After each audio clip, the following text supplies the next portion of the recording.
வணக்கம், இது உங்கள் திருமதி குக் சேனல். இன்றைக்கி வந்து நம்ம காலிஃப்ளவர் பக்கோடா எப்படி செய்கிறதுன்னு பார்க்க போகிறோம். வாங்க பார்க்கலாம். காலிஃப்ளவரை சுடுதண்ணியில் போட்டு அரை பதத்துக்கு எடுத்துக்கலாம். சில்லி பவுட்ரு சேர்த்துக்கலாம்.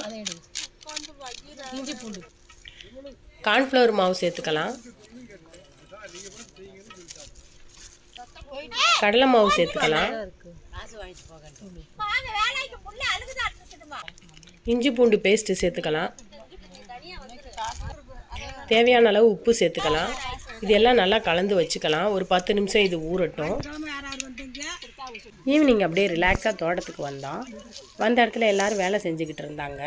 அவங்களுக்கு ஈவினிங் ஸ்நாக்ஸ் ஏதாவது பண்ணி கொடுக்கலான்னு சொல்லி அவங்களும் சாப்பிடுவாங்க, நம்மளும் சாப்பிட்லான்னு சொல்லி அங்கனக்குள்ளேயே காலிஃப்ளவர், சில்லி பவுட்ரு எல்லாம் வாங்கி பக்கோடா ரெடி பண்ணி கொடுக்கலான்னு ரெடி பண்ணிக்கிட்டு இருக்கோம். எண்ணெய் நல்லா காஞ்சிருச்சு. இப்போ காலிஃப்ளவரை அதில் போடலாம்.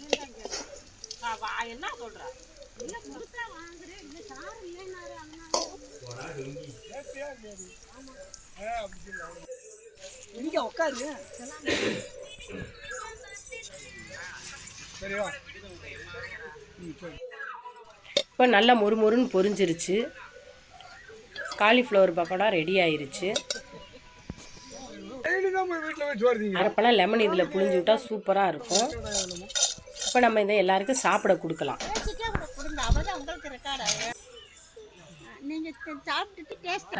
சாப்பிட்டு எப்படி இருக்குன்னு சொல்லுங்க. சாப்பிடுங்க, எடுத்துக்க.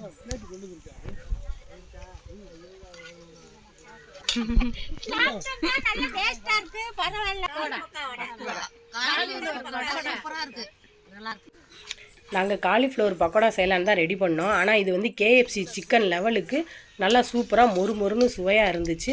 பிடிச்சிருந்தா திருமதி குக் சேனலுக்கு லைக் பண்ணுங்கள், சப்ஸ்கிரைப் பண்ணுங்கள். நீங்களும் இதே மாதிரி ட்ரை பண்ணுங்கள்.